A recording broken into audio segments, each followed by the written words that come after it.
இந்த வேளையில் நாம் பந்திக்கு செல்வதற்கு முன்பதாக சில வசனங்களை நாம் தியானித்து அவருடைய பந்திக்குள்ளாக நம்மளை நாமே தயார்படுத்திக் கொள்வோம். சர்வ வல்லமை உள்ள தேவனுடைய நாமத்திற்கு இன்றும் என்றும் துதியும் கனமும் உண்டாதாக. வந்திருக்கிறவங்க ஒவ்வொருவரையும் மறுபடியுமாக நமக்காக மரித்து அடக்கம் பண்ணப்பட்டு இந்த நாளிலும் தேவனுடைய வலது பரிசுத்தில் வீற்றிருக்கிற ஆண்டவராகிய இயேசு கிறிஸ்து நாமத்தில் உங்கள் யாவரையும் நான் வாழ்த்துகிறேன். ஒவ்வொரு வாரமும் நாம் பங்கு பெறுகிற இந்த பந்தி கட்டளையாக கை கொண்டிருக்கிற இந்த ஒரு பந்தி இயேசு கிறிஸ்து தாமே நமக்கு காட்டி போன பந்தி. இந்த நாளிலும் அவரை நினைவு கூறும் வண்ணமாக, இயேசு கிறிஸ்துவை நினைவு கூறும் வண்ணமாக இந்த வேளையில் நாம் உட்கார்ந்திருக்கிறோம். இந்த நாளில் ஆதாரமாக 1 பேதுரு 1வது அதிகாரத்தை நாம் சில வசனங்கள் தியானித்து பந்திக்குள்ளாக செல்லலாம். 1 பேதுரு 1வது அதிகாரம் 18வது வசனத்தை எடுத்தவர்கள் வாசிக்கலாம். 1 பேதுரு 1வது அதிகாரம் அதன் 18வது வசனம். உங்கள் முன்னோர்களால் பாரம்பரியமாய் நீங்கள் அனுசரித்து வந்த வீணான நடத்தையினின்று 18வது வசனம் இப்படியாக கூறுகிறது, நீங்கள் அழிவுள்ள வஸ்துக்களாகிய வெள்ளியினாலும் பொன்னினாலும் மீட்கப்படாமல். போதுமானது. நாம் அடுத்த வசனம் செல்வதற்கு முன்பதாக இந்த 18வது வசனம் ஆரம்பிக்கிறது. நீங்க பார்த்தீர்கள் என்றால், உங்கள் முன்னோர்களால் பாரம்பரியமாய் நீங்கள் அனுசரித்து வந்த வீணான நடத்தையினின்று. இந்த வார்த்தையை நான் வாசிக்கும் பொழுது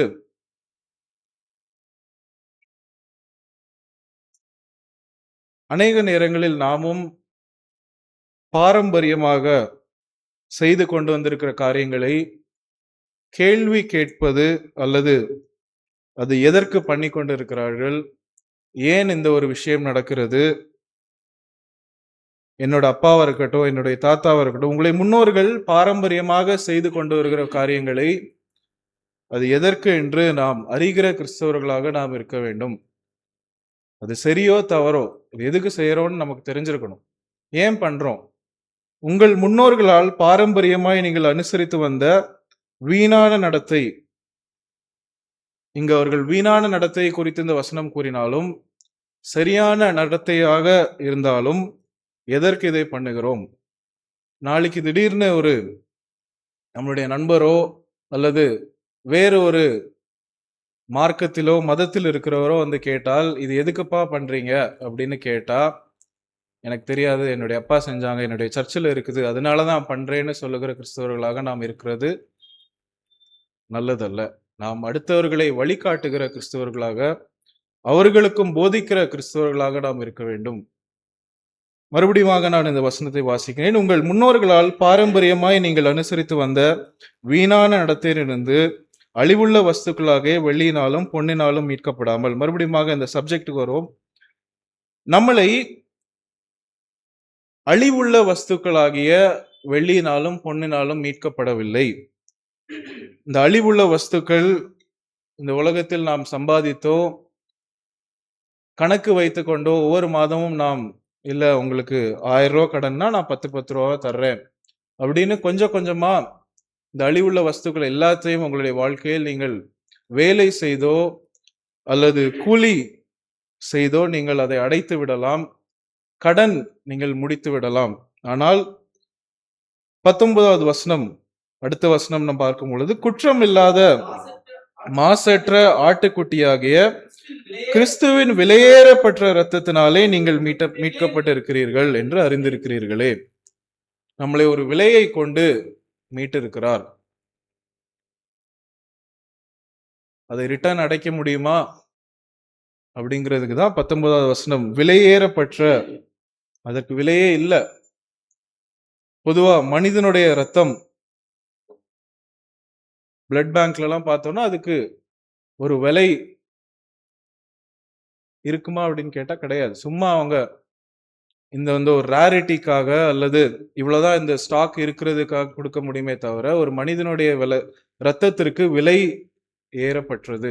அப்படி இருக்கும் பொழுது குற்றமில்லாத மாசற்ற ஆட்டுக்குட்டியாகிய கிறிஸ்துவின் விலையேறப்பட்ட இரத்தத்தினாலே நீங்க மீட்கப்பட்டிருக்கிறீர்கள். ஒரு மனிதனுடைய இரத்தத்தையே நாம் அவ்வளவு அதிகமாக உயர்ந்ததாக வைக்கும் பொழுது, குற்றம் இல்லாத மாசற்ற ஆட்டுக்குட்டியாக கிறிஸ்துவின் விலையேறப்பட்ட இரத்தத்தினாலே நம்மளை மீட்டு கொண்டிருக்கிறார். நம்மளை மீட்டு கொண்ட விலை இதுதான். இயேசு கிறிஸ்துவின் இரத்தத்தை கொண்டு, மாசற்ற பாவமற்ற ஆட்டுக்குட்டியாகிய இயேசு கிறிஸ்துவின் இரத்தத்தை கொண்டு நாம் வாங்கப்பட்டிருக்கிறோம்.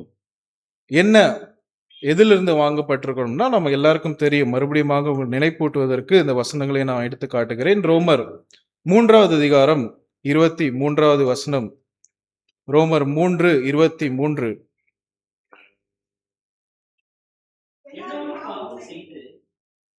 தேவ மகிமையற்றவர்களாகி இலவசமாய் அவருடைய கிருபையினாலே கிறிஸ்து இயேசுவில் உள்ள மீட்பை கொண்டு நீதிமான்களாக்கப்படுகிறார்கள். எல்லாரும் நாம் பாவத்தில் இருக்கிறோம் என்று வேதாகம் கூறுகிறது. ஆனால் அந்த பாவத்திலிருந்து மீட்பதற்கு இயேசு கிறிஸ்துனுடைய விலையேறப்பட்ட ரத்தம் கொடுக்கப்படுகிறது. அதுதான் நம்மளுடைய விலையாக இயேசு கிறிஸ்து கொடுத்து நம்மளை வாங்கி இருக்கிறார். 6:23 நாம் எல்லாருக்கும் தெரிந்த மறுபடியும் ஒரு பகுதி. பாவம் எதை நம்முடைய வாழ்வில் விளைவிக்கிறது? 6:23, பாவத்தின் சம்பளம் மரணம். இந்த உலக மரணத்தை குறித்து இந்த வசனம் கூறவில்லை. ஞானஸ்நானம் பெற்ற எல்லார்களும் கடைசி வரை உயிரோடு இருந்தார்கள் என்றால் இல்லை, அவர்களும் உலகத்தில் மரித்தார்கள். ஆனால் உலக மரணத்தை குறித்து இந்த வசனம் கூறவில்லை. நீங்கள் பாவத்தில் இருந்தீர்கள் என்றால் இங்கேயும் உங்களுக்கு மரணம், இங்க போன அப்புறமும் உங்களுக்கு மரணம். அப்படிப்பட்ட ஒரு மரணத்திலிருந்து நம்மளை பாவத்திலிருந்து இயேசு கிறிஸ்து காப்பாற்றி இந்த நாளிலும் வைத்திருக்கிறார்.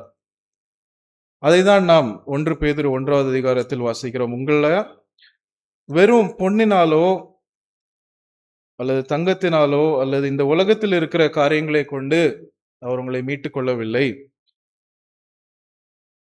நீங்கள் அதை சம்பாதித்து திரும்ப கொடுப்பதற்கும் உங்களால் கூடாது. விலையேறப்பட்ட இரத்தத்தினாலே நீங்கள் மீட்டப்பட்டிருக்கிறீர்கள். யோவான் 1வது அதிகாரம் 29வது வசனத்தை கூட நாம் வாசிக்கலாம். யோவான் 1:29.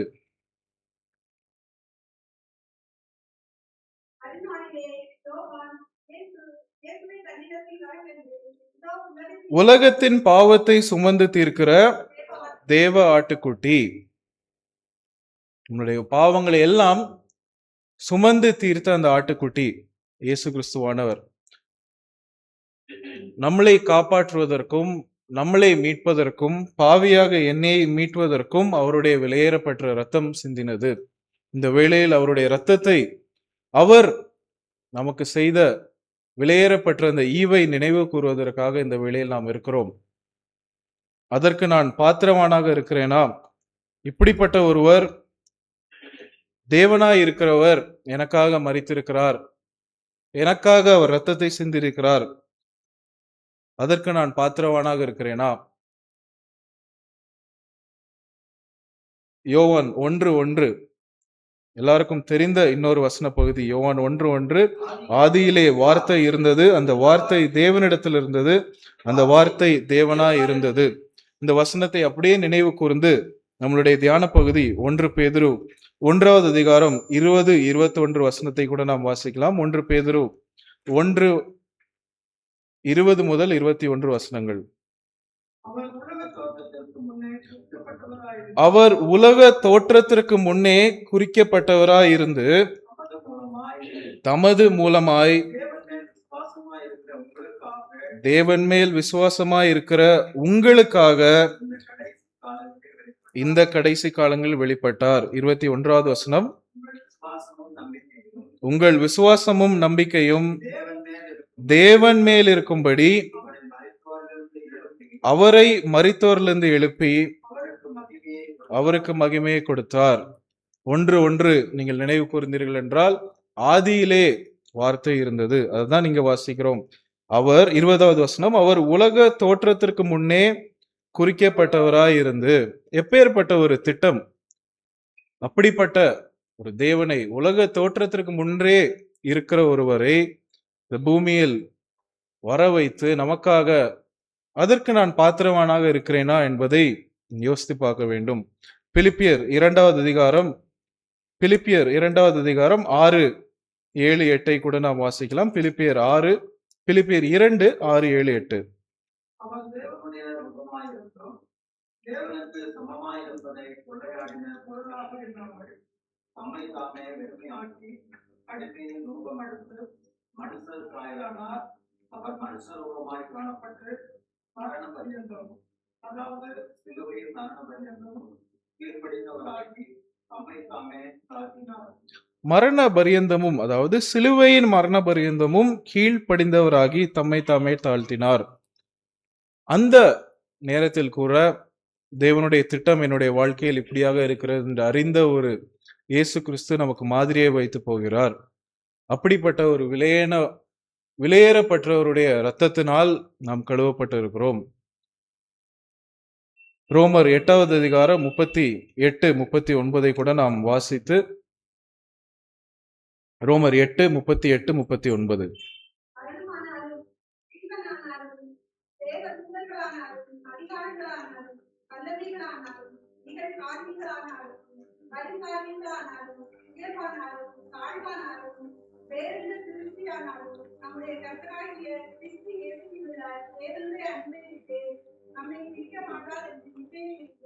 எத்தனை காரியங்களை சொல்லுகிறார் என்று பாருங்கள். மரணமானாலும், ஜீவனானாலும், தேவ தூதர்களானாலும், அதிகாரங்களானாலும், வல்லமைகளானாலும், நிகழ் காரியங்களானாலும், இனிமேல் வருகிற காரியங்களானாலும், உயர்வானாலும் தாழ்வானாலும், வேறு எந்த சிருஷ்டியானாலும் நம்முடைய கர்த்தராகிய கிறிஸ்து இயேசுவில் உள்ள தேவனுடைய அன்பை விட்டு நம்மை பிரிக்க மாட்டாது என்று நிச்சயித்திருக்கிறேன். இந்த நாளில் நாம் சகோதர சகோதரிகளாக உட்கார்ந்து இருக்கிறோம். இத்தனை காரியங்கள் இன்னைக்கு நடக்கிறதா இருக்கட்டும், வரும் காரியங்களாக இருக்கட்டும், அப்படி எந்த காரியமும் இந்த சகோதர சிநேகத்தை பிரிக்காது என்று நிச்சயித்திருக்கிறேன் என்று வசனத்தை நாம் வாசிக்கிறோம். அப்படிப்பட்ட விலையேற பெற்ற இயேசு கிறிஸ்துவினுடைய இரத்தத்தை கொண்டு நாம் சகோதர சகோதரிகளாக இணைந்திருக்கிறோம். சகோதர சிநேகம் நம்மில் இருக்கிறதை குறித்து இந்த வசனம் தெளிவாக கூறுகிறது. அப்படிப்பட்டவர்களாக நாமும் இருக்கிறோமா என்ற ஒரு கேள்விக்குறியை உங்கள் முன்பதாக வைக்கிறேன். மரணமானாலும், ஜீவனானாலும், தேவ தூதர்களானாலும், அதிகாரங்களானாலும், வல்லமைகளானாலும், நிகழ் காரியங்களானாலும், வரும் காரியங்களானாலும், உயர்வானாலும் தாழ்வானாலும், வேறு எந்த சிருஷ்டியானாலும் நம்மளை பிரிக்க மாட்டாது. தேவனுடைய அன்பை விட்டு நாம் பிரிக்க மாட்டோம் என்று நிச்சயித்திருக்கிறோமா என்பதை நம்மளுடைய மனதில் வைக்கிற இந்த கேள்வி. இந்த பந்தியில் நாம் பங்கு பெறுகிறோம். இந்த பந்தி நம்ம என்னவாக மாத்துகிறது? தேவனுடைய பிள்ளைகளாக, சகோதர சகோதரிகளாக நாம் இருக்கிறோம். நமக்குள்ளாக சகோதர அன்பு, சகோதரி அன்பு இருக்கிறதா? கடைசியாக இந்த வசனத்தையும் நாம் வாசித்து நாம் பந்திக்குள்ளாக செல்லலாம்.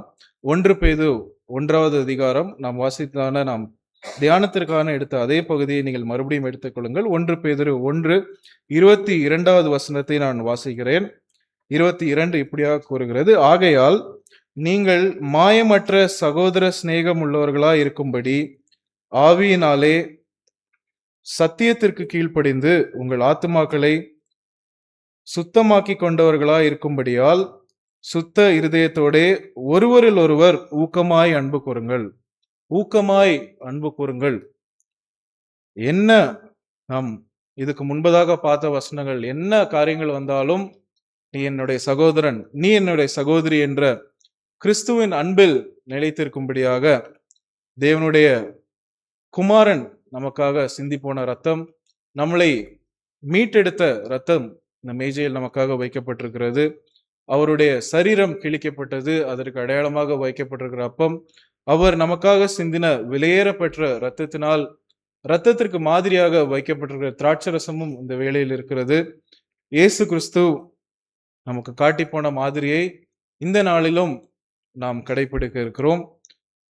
தேவன் தாமே இந்த ஓர் வார்த்தை